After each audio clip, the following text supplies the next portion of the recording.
AISECT college of technical education Baikunthpur के YouTube channel पर आप सभी का स्वागत है। हमारे लेटेस्ट वीडियोस को देखने के लिए चैनल को सब्सक्राइब करें और बेल आइकन जरूर दबाएं। गुड मॉर्निंग स्टूडेंट्स, टैली की क्लास में आपका वेलकम है। आज की वीडियो में हम बात करेंगे ऑप्शनल वाउचर्स के बारे में। तो चलिए देखते हैं अबाउट ऑप्शनल वाउचर के बारे में। ऑप्शनल वाउचर के बारे में जानने से पहले हम इनवॉइस और वाउचर के बारे में डिस्कशन करेंगे। काफ़ी ज़्यादा हमें कन्फ्यूज़न होता है। An invoice is provided by the seller to the buyer for goods और सर्विसेज। एक इनवॉइस जो है एक ऐसा बिल होता है जो कि सेलर के द्वारा प्रदान किया जाता है बायर को किसी भी सामान की बिक्री पर या सर्विस के लेन देन पर। The vendor's invoice will include the quantities of the item provided, brief description, unit price, amount due, credit terms, payment condition, etc. Seller के द्वारा जो बायर को इनवॉइस प्रदान किया जाता है उसमें कुछ सामान्य सी जानकारी होती है जिस गुड्स का वो लेन देन करते हैं, जैसे उसकी क्वांटिटीज़ होती है, उसके बारे में ब्रीफ डिस्क्रिप्शन होता है, यूनिट होती है, प्राइस होता है, अमाउंट के बारे में जानकारी होती है, अमाउंट जो है कब पे किया जाना है, किस तरीके से पे किया जाना है, क्रेडिट टर्म्स के बारे में जानकारी होती है और पेमेंट कंडीशंस के बारे में इंफॉर्मेशन रहती है। When the sale of goods or services is made in credit, the invoice become a trade receivable. जब सामान का जो विक्रय है यानी सेल होता है या फिर सर्विस का सेल होता है, तो जब वो क्रेडिट बेस होता है यानी उधार बेस होता है तो जो हमारा इनवॉइस है वो हमारा ट्रेड रिसीवेबल बन जाता है फॉर द सेलर। सेलर के लिए ये ट्रेड रिसीवेबल बन जाता है क्योंकि उसने बायर को जो है माल उधार बेचा होता है, जबकि trade payable to the buyer, जबकि यही बिल जो है बायर के लिए क्या बन जाता है, ट्रेड पेबल बन जाता है। बिल्कुल अपोजिट ये काम करते हैं। तो इस तरीके से जो है इनवॉइस जो है हमें सामान की सामान्य जानकारी देता है, नॉर्मल इन्फॉर्मेशन देता है। नेक्स्ट हम देखते हैं definition of a voucher. A voucher is an internal document used by A companies account payable department. एक वाउचर जो है एक तरीके का इंटरनल डॉक्यूमेंट होता है। जिस प्रकार से इनवॉइस जो है हमारा कमर्शियल डॉक्यूमेंट होता है, उसी प्रकार से वाउचर जो है इंटरनल डॉक्यूमेंट होता है जिसे यूज़ किया जाता है उस कंपनी या ऑर्गेनाइजेशन के अकाउंट पेबल डिपार्टमेंट के द्वारा in order to collect and organise the necessary documentation and approvers before paying a vendors invoice. Before paying a vendors invoice, vendors के इनवॉइस को पेमेंट करने से पहले इसे जो है क्रम में कलेक्ट किया जाता है, इसे अच्छी तरीके से ऑर्गेनाइज किया जाता है, इसके सपोर्टेड डॉक्यूमेंट को अच्छे तरीके से डॉक्यूमेंटेशंस किया जाता है और फिर इसे अप्रूवल दे दिया जाता है। उसके बाद क्या किया जाता है, पेमेंट किया जाता है। देखिए वाउचर जो है इनवॉइस के ऊपर आधारित होता है। इनवॉइस को जब हम पे करते हैं तो वो हमारा वाउचर कहला जाता है। The voucher acts as a cover page to which the following will be attached. Voucher जो है एक तरीके का कवर पेज की तरह कार्य करता है। ये एक मुख्य डॉक्यूमेंट होता है जिसपे वेंडर्स के invoice, companies purchase order, companies receiving report and other information needed to further process the vendors invoice for payment. Vendors के इनवॉइस को पेमेंट करने से पहले इसे अच्छी तरीके से ऑर्गेनाइज किया जाता है। इसमें सारी परचेस के ऑर्डर को देख लिया जाता है, इसकी जो रिसीविंग रिपोर्ट है और जो अदर इम्पॉर्टेंट इन्फॉर्मेशन है इसको देखकर ही फिर पेमेंट किया जाता है। तो इस प्रकार से हम कह सकते हैं कि इनवॉइस में है जो है हमें सामान्य जानकारी मिलती है about the goods, but voucher में हमें पेमेंट वगैरह जो करते हैं उस इनवॉइस के रेफरेंस पे, तो उसे हम वाउचर कहते हैं। इन दोनों में डिफरेंसेस होने के बावजूद सिमिलैरिटीज़ भी होती हैं। जैसे ये दोनों ही डॉक्यूमेंट्स जो होते हैं काफ़ी ज़्यादा इम्पॉर्टेंट होते हैं व्यवसाय की दृष्टि से। ये रिटर्न डॉक्यूमेंट होते हैं। ये डॉक्यूमेंट्स जो है हमारे कंपनी या किसी ऑर्गेनाइजेशन के लिए फ्यूचर के लिए जो है कंटिन्यूस वर्क करते हैं। डिटेल्स ऑफ द ट्रांजेक्शन्स, इसमें दोनों में ही ट्रांजेक्शन्स की डिटेल्स होती हैं और ये दोनों ही जो वाउचर्स और इनवॉइस जो है एक तरीके से एविडेंस की तरह, प्रूफ की तरह काम करते हैं। तो इस तरीके से कह सकते हैं कि दोनों में डिफरेंसेस होने के बाद काफ़ी ज़्यादा दोनों में सिमिलैरिटीज़ हैं। आज के टाइम पर हमें जो वाउचर और इनवॉइस जो है पेपर फॉर्म के अलावा हमें इलेक्ट्रॉनिक बेस भी उपलब्ध होते हैं, क्योंकि हम बहुत ज़्यादा काम अपना इंटरनेट बेस करते हैं, इंटरनेट अकाउंटिंग सॉफ्टवेयर को रन करते हैं। तो ये हमें दोनों ही माध्यम पे उपलब्ध होते हैं, इलेक्ट्रॉनिक पे भी और नॉर्मल पेपर फॉर्म में भी ये अवेलेबल होते हैं।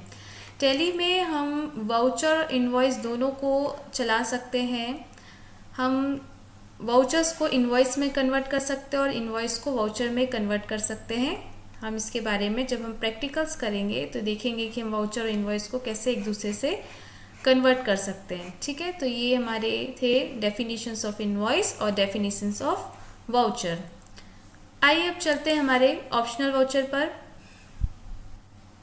आइए तो हम देखते हैं अब हमारे ऑप्शनल वाउचर पर।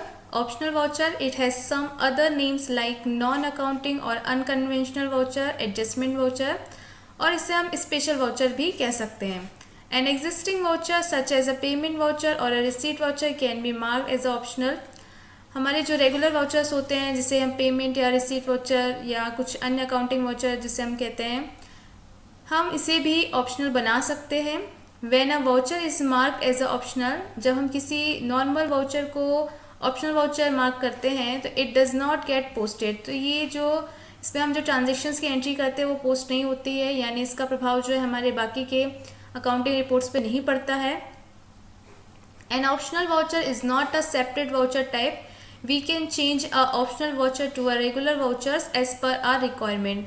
ऑप्शनल वाउचर जो है वो अलग से सेपरेट वाउचर नहीं होता है, ये उसी में हमारा ऑप्शन जो है दिखाई देता है।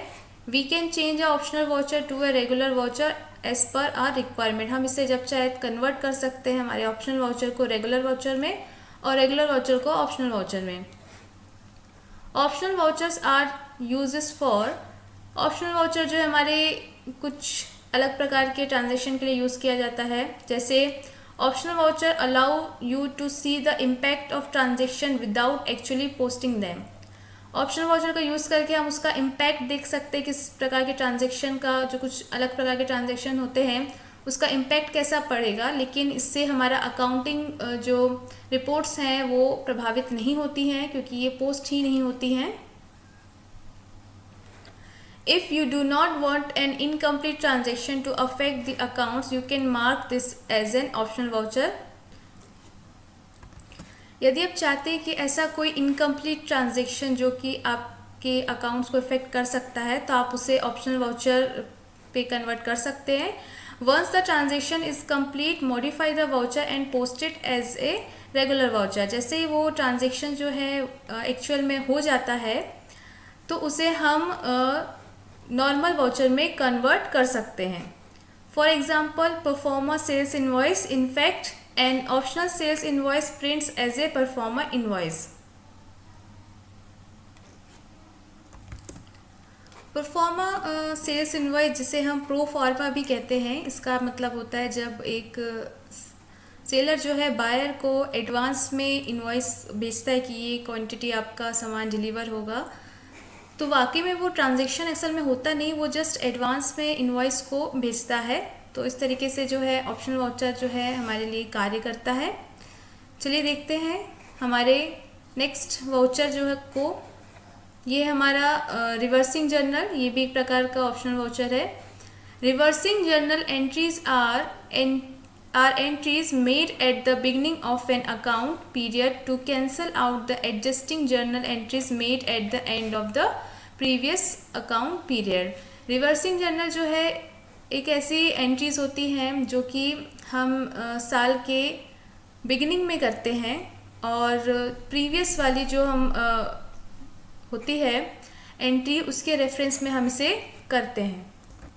इसको हम इस प्रकार से भी समझ सकते हैं। मान लीजिए कि आपने दिसंबर मंथ में अपनी सारी जो क्लोजिंग एंट्रीज कर ली हैं, लेकिन आप दिसंबर मंथ में जनवरी का भी नेक्स्ट जो मंथ आने वाला है उसका भी सैलरी देते हैं, बट आपने अभी उसको दिया नहीं है क्योंकि हमें क्लोजिंग एंट्रीज जो है दिसंबर तक की करनी थी। तो इस प्रकार की कुछ जो एंट्रीज होती हैं जिसका संबंध अगले फाइनेंशियल ईयर से होता है, तो इसको रिवर्सिंग जर्नल जो है एडजस्ट कर देता है और नेक्स्ट ईयर जो है इसको जो है रिवर्स कर देता है। इसके लिए हम प्रैक्टिकल क्लास में नेक्स्ट वीडियो पे देखेंगे।